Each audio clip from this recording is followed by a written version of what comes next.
وسلموا تسليما اللهم صل على سيدنا ومولانا محمد معدن الجود والكرم وآلہ وصحبہ وبارک وسلم. مل کے پڑھیے الصلاۃ والسلام علیک یا نبی اللہ وعلی آلک واصحابک یا سیدی یا رحمت للعالمین. تمام تعریفیں حمد و ثنا اللہ تعالیٰ جل مجدہ الکریم کے لیے. درود و سلام نبی اکرم نور مجسم شفیع معظم صلی اللہ تعالیٰ علیہ وسلم. ہم صبح سے لے کر شام تک اور شام سے صبح تک زندگی کے ایام گزارتے ہیں. اللہ تبارک و تعالیٰ کا بنایا ہوا نظام سورج طلوع ہونے کے بعد غروب ہونے کا سفر شروع کر دیتا ہے. ہم کسی بھی طرح کسی بھی ماحول میں رہتے ہوں بہرحال وقت گزرتا ہے. انسان کے ارد گرد کچھ لوگ ہوتے ہیں جو اسے زندگی گزارنے کے مختلف طریقے بتاتے ہیں. کچھ اسے سمجھاتے ہیں کہ دولت ہی معاذ اللہ سارا کچھ ہے. فلاں آدمی کو دیکھ لو، اس کے پاس پیسے آئے ہیں تو سب اس کی قدر کرنے لگے ہیں. ہر شخص نے اسے سلوٹ کیا ہے اور بہت سارے لوگوں نے اسے اپنا بڑا تسلیم کر لیا ہے. کچھ لوگ لوگوں کو یہ سبق پڑھاتے ہیں کہ دولت آنے کے باوجود بھی اگر اقتدار نہیں ہے، تمہارا کوئی سیاسی قد کاٹ نہیں ہے، تو تمہیں کوئی بھی نہیں پوچھے گا. لہذا دولت کے فوراً بعد سبق دیا جاتا ہے کہ کسی بھی طریقے سے معاشرے میں، سماج میں، سوسائٹی میں کوئی بڑا نام پیدا کرو. اس سستی شہرت کے لیے بھی لوگ بعض اوقات بڑا شارٹ کٹ تلاش کرتے ہیں. کچھ لوگوں کو بتایا جاتا ہے کہ سہولیات ہی سارا کچھ ہے. بڑا اعلیٰ قسم کا مکان ہونا چاہیے، مہنگی گاڑی اور بہت مہنگا موبائل تیرے پاس ہونا چاہیے. جس ڈیزائن کے کپڑے ابھی کسی نے نہ پہنے ہوں وہ تو پہنے گا تو پھر پتہ چلے گا تو کوئی انوکھا آدمی ہے. یہ سارے اسباق دیے جاتے ہیں.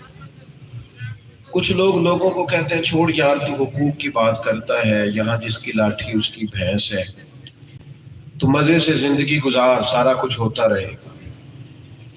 اس کا نتیجہ یہ نکلتا ہے کہ معاشرے میں مختلف سوچوں کے لوگ پائے جاتے ہیں.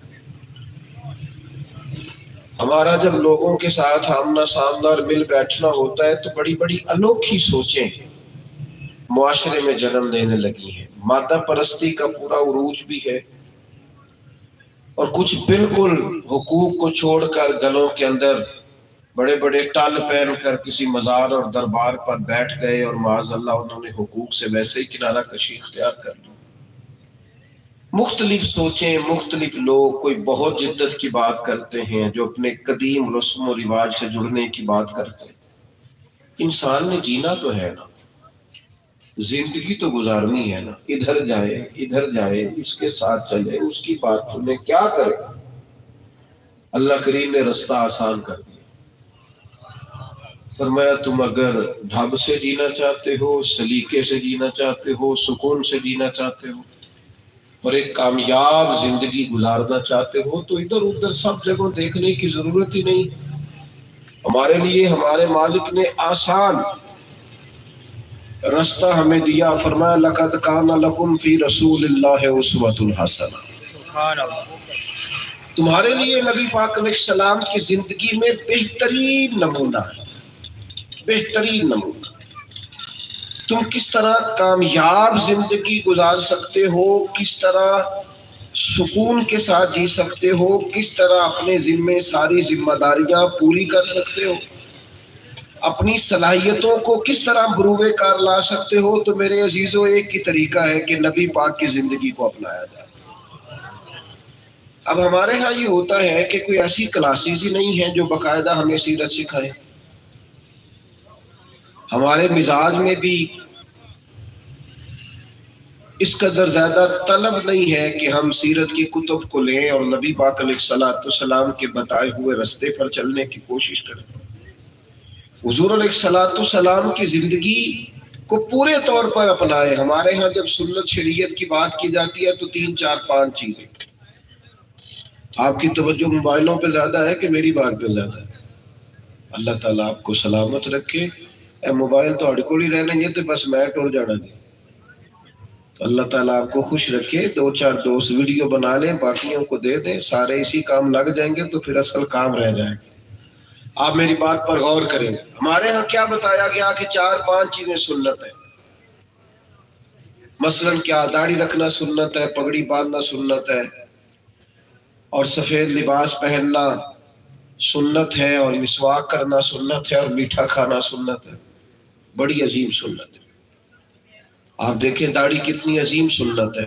اللہ تعالیٰ نے عورت کو دی نہیں، صرف مرد کو دی. اس کا مطلب ہے اللہ تعالیٰ مرد کے چہرے پر داڑھی کو دیکھنا پسند فرماتا ہے. بڑی عظیم سنت ہے. لیکن میرے بھائی صرف یہی 4-5 سنتیں نہیں، ہمارے ہاں کچھ چیزیں ایسی ہیں جن کو لوگوں نے بعض معاملات میں بعض چیزوں کو محدود کر دیا ہے. میرے عزیز یاد رکھیں گے کہ صرف میٹھا ہی کھانا سنت نہیں، فاقہ کرنا بھی حضور کی سنت ہے. صرف مسواک لے کر دانت صاف کرنا ہی میرے نبی کا طریقہ نہیں، دل صاف رکھنا بھی حضور کی سنت ہے. اور میرے عزیز صرف پگڑی باندھنا اور امامہ باندھنا اور داڑھی رکھنا ہی حضور کی سنت نہیں، معاف کر دینا بھی میرے نبی کی سنت. درگزر کرنا بھی حضور کا طریقہ. دوسروں کا احساس پیدا کرنا، دوسروں کے لیے سوچنا، ہم کس طرح لوگوں کے لیے آسانی پیدا کر سکتے ہیں، کس طرح انہیں گنجائش دے سکتے ہیں، کس طرح ماحول اس طرح کا بنا سکتے ہیں کہ ہمارے ارد گرد والوں کو تکلیف نہ پہنچے، یہ بھی حضور کی سنت ہے. اگر آپ میری بات پر زیادہ توجہ فرمائیں تو میرے بھائی جس طرح میٹھا بولنا حضور کی سنت ہے نا، کڑوا نہیں بولنا، میٹھا بولنا، تو اس سے بڑھ کر سچ بولنا میرے نبی کی سنت ہے. دیانت دار رہنا حضور کی سنت. ہم نے اس طرح کیا کہ پہلے تو اسوہ حسنہ کو سمجھا نہیں، اپنایا نہیں، غور نہیں کیا، توجہ نہیں کی. اور اگر کسی کو سنت اور شریعت کا پابند کرنے کا خیال بھی کیا تو 3-4-5 چیزوں پہ ہم نے محدود کر دیا معاملات کو. سب سے پہلے حضور کی جو سنت لوگوں کے سامنے آئی تھی اور لوگوں کو نبی پاک کا تعارف ہوا تھا، وہ تو یہ تھا کہ وہ صادق اور امین ہے، سچ بولتے. دیانت داری کا مظاہرہ فتح صرف وہ کی جائیں گی آپ کے ساتھ. تو آپ بیٹھ جائیں گی، جو آ گئے جلدی سے بیٹھیں تاکہ جو آپ کے پیچھے بیٹھے ان کو تکلیف نہ ہو. نہیں، فیصلہ کرنے میں اتنی دیر کر دیا آپ نے، ماشاءاللہ. جلدی سے بیٹھ جائیں، اللہ سلامت. اب آپ توجہ کریں جی میرے عزیز. سچ بول. نوجوانوں میں آپ سے عرض کروں گا، میں نے ایک تاجر سے ایک دفعہ بات کی. میں نے کہا کہ ایک تاجر کے لیے سب سے ضروری کیا ہوتا ہے؟ تو میری رائے یہ تھی کہ وہ یہ کہے گا کہ انویسٹمنٹ بہت اچھی ہو، تجارت کے اصول بہت زیادہ آتے ہوں، اور دکان اور کاروبار اس طرح کا اس نے شروع کیا ہو جس کی مارکیٹ میں مانگ ہو. تو بڑے سیانے آدمی تھے، صالح آدمی تھے. کہنے لگے حضرت، سب سے کامیاب تاجر وہ ہوتا ہے جس پر لوگ اعتماد کریں. وہ کامیاب آدمی، لوگوں کا خیال ہو کہ یہ جھوٹ نہیں بولتا، بددیانتی نہیں کرتا، وعدوں کا پابند ہے، جو کہے گا وہی دے گا. ملت کے جوانوں یاد رکھنا، تمہاری سچائی، تمہاری دیانتداری، تمہارا اپنی بات پر ڈٹنا، سچ کے لیے کھڑے رہنا، یہ تمہیں معاشرے میں مضبوط کرے گا. کتنے دکھ کی بات ہے کہ بیوی اپنے شوہر سے کہتی ہے میں کوئی مطالبہ نہیں کرتی، کوئی چیز نہ دے، بس سچ تو بولا کر، تو جہاں جاتا ہے وہیں بتایا کر. کتنی تکلیف کی بات ہے کہ ماں کہے اپنے بچے سے کہ بیٹا سچ بولا کر، تو پتہ نہیں کتنی ڈنگے مارتا ہے، جھوٹ بولتا ہے، مفت کی بڑکیں سناتا ہے. اپنی مزاج کو سچ والا کریں، یہ رسول پاک کا طریقہ. ابو سفیان ابھی مسلمان نہیں ہوئے تھے. کہتے ہیں جب نبی پاک علیہ السلام کا خط ہرقل بادشاہ کے پاس پہنچا تو میں ان دونوں اسی ملک میں تھا. اس نے مجھے بلا لیا، مجھے بلا کے اس نے نبی پاک علیہ السلام کے بارے میں کئی سوالات پوچھے. میں اس وقت مخالف جماعت کی سربراہی کرتا تھا، تو جب کوئی مخالف ہوتا ہے تو وہ حق میں بات تو نہیں نہ کرتا، کہتے جتنی مخالفت میں باتیں میں کر سکتا تھا کی۔ نوجوانوں کی توجہ ہے میری بات پر؟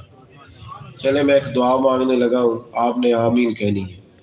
اللہ کرے کبھی کبھی آپ کی موبائل سے توجہ ہٹے بھی، آمین تو کہہ دیں۔ دعا مانگی ہے یار، اس پر تو آمین کہو نا، اس پر تو آمین کہو۔ دعا پر تو توجہ دینی چاہیے۔ اللہ آپ کو سلامتی عطا فرمائے۔ کہتے ہیں مجھ سے اس نے بڑے سوالات کیے حضور کے بارے میں۔ پہلے اس نے پوچھا آپ کون ہیں، تو میں نے بتایا کہ میں ان کا رشتے میں چچا ہوں، عرب کا سردار ہوں۔ اس نے بڑے سوالات کیے، میں نے جواب۔ اس نے آخر میں ایک سوال پوچھا، کہنے لگا یہ بتائیں وہ جنہوں نے دعویٰ نبوت کیا ہے، کیا کبھی انہوں نے جھوٹ بھی بولا ہے؟ کبھی؟ ابو سفیان کہتے ہیں میں تھوڑی دیر چپ کر گیا، کئی سوچیں آئیں کئی گئیں۔ بادشاہ نے پھر پوچھا سردار بولتے کیوں نہیں؟ تم نے کہا نا تمہاری مخالفت ہے، تم مخالف جماعت کی سربراہی کرتے ہو، جنگیں لڑتے ہو، بتاؤ کبھی؟ یہ حضور کی سنت ہے، یہ نبی پاک کا طریقہ ہے، یہ اسوہ حسنہ ہے۔ جھوٹ کا نام بدل دیا۔ آج لوگوں نے کہتے ہیں جی میں نے کوئی بہانہ کر دیا تھا۔ اور بہانہ نہیں کیا یار، تو نے جھوٹ بولا تھا، تو نے غلط بیانی کی، خلاف واقعہ بات کی۔ ذرا ہمارے استاد صاحب فرمایا کرتے تھے تم جب کہتے ہو نا کہ میں جمعے کی نماز 2:15 بجے پڑھاؤں گا، تو پھر تمہیں 2:15 ہی پڑھانی چاہیے۔ تم نے ممبر پہ وعدہ کیا، یہاں تمہیں کہنا چاہیے تھا 2:15 بجے آ جانا، مناسب وقت پر جماعت کھڑی ہو جائے گی تاکہ اس میں گنجائش رہے۔ کوئی یہ نہ کہے کہ مولانا آپ نے تو یہ کہا تھا، اب اس میں تبدیلی کیسے آئی؟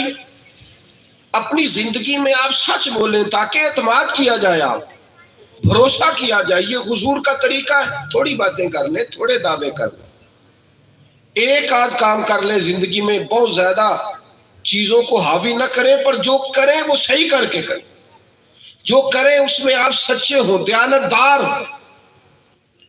کہتے ہیں ابو سفیان سے کہا کیا کبھی جھوٹ بھی بولا ہے؟ کہتے ہیں میں نے کئی سوچیں بدلی۔ پھر بادشاہ پکارا، کہا بولتے کیوں نہیں؟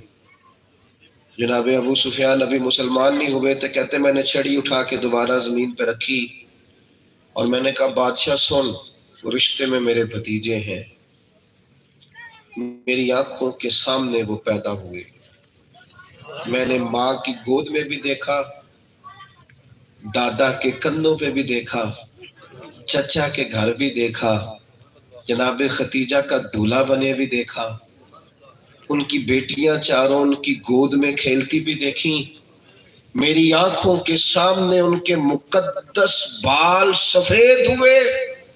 مخالفت اپنی جگہ پر یہ بات پکی ہے کہ اس محبوب کی زبان سے جو بھی نکلتا ہے حق اور سچ ہی نکلتا ہے۔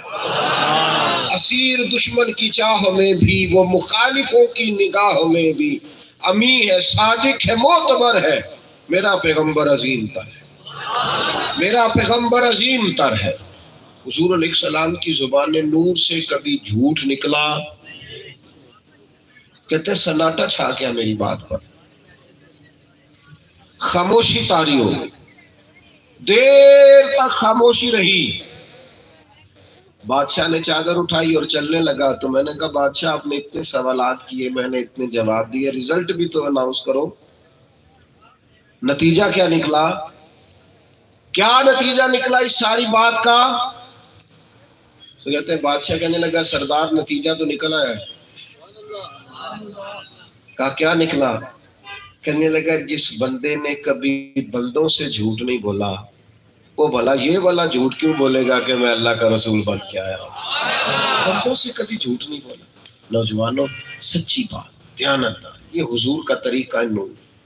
دنیا مسلمان کا شکوہ کرتی ہے کہ یہ سچ نہیں بولتے، اللہ ماشاءاللہ۔ مزاجوں میں وہ صداقت، وہ دیانت، وہ پاسداری، مثالیں دیا کرتی تھی دنیا کے مسلمان کا وعدہ، یہ کبھی غلط ہو سکتا؟ دوسری بات یہ ہے کہ حضور کی بہت بڑی سنت ہے، جیسے میں نے کہا نا کہ جس طرح مسواک سے دانت صاف کرنا عظیم سنت ہے، اسی طرح دل صاف رکھنا بھی میرے نبی کی عظیم سنت ہے۔ کیوں چھوٹی چھوٹی باتوں کی عداوتیں پال رکھی؟ ہو گئی غلطی، ہو جاتی ہے انسان سے. اب چھوڑ دیں، وقت گزر گیا، آپ نے معاف کر دیا، بات ختم ہو گئی. جس بندے کے ماشاءاللہ پوتے بھی بڑے ہو گئے ہیں نا، اس کی بھی دوبارہ سسرال والوں سے لڑائی ہوتی ہے تو وہ جو جب اس کی منگنی ہوئی تھی نا، اس وقت سے بات شروع کرتا ہے. او بھئی اب تو تیرے پوتے بھی بڑے ہو گئے، دے دے معافی. وہ جی منگنی کے ٹائم انہوں نے یہ کہا، تو چھوڑ دے یار، اب تو بات پرانی ہو گئی. ہو گئی بہو سے غلطی، شروع میں ہو گئی، بچی ہے، کمزوریاں رہ جاتی ہیں، اب معاف کر دے، اب چھوڑ دے، بات کو بھول بھی جا. لیکن ہمارا مزاج کسی وقت صلح کر لیتے ہیں پر معافی دیتے. یہ پتہ لوگ بے چین کیوں رہتے ہیں، بے قرار کیوں رہتے ہیں؟ یا آپ کا ایک بٹن ٹوٹ جائے نا ویسٹ کوٹ کا یا کرتے کا، تو پوری محفل میں کسی کو نہ پتا ہو ٹوٹا ہے، تو جس کا ٹوٹا ہوتا ہے وہ بے چین رہتا ہے. کیونکہ ایک بھی بوجھ طبیعت پر، ذہن پر ہو تو وہ بندے کو بے چین رکھتا ہے. تو مجھے بتاؤ جس کے دل پر سینکڑوں بوجھ ہو، حسد کا، بغض کا، تکبر کا، عداوت کا، بدی کا، کسی کا برا چاہنے کا، یہ کبھی بندہ یہ بیک ہو جائے نا، کبھی معاذ اللہ یہ رسوا ہو جائے نا، کبھی گر جائے نا، اتنے بوجھ جس نے پالے وہ سکون سے جیے گا؟ چھوڑ دیں، دل خالی کر دیں اپنے دل کو. وہ کسی نے کہا تھا کہ پاک ہوئے تے پاک ہی ملدا ہی، بنا پاکوں پاک نہیں ملدا.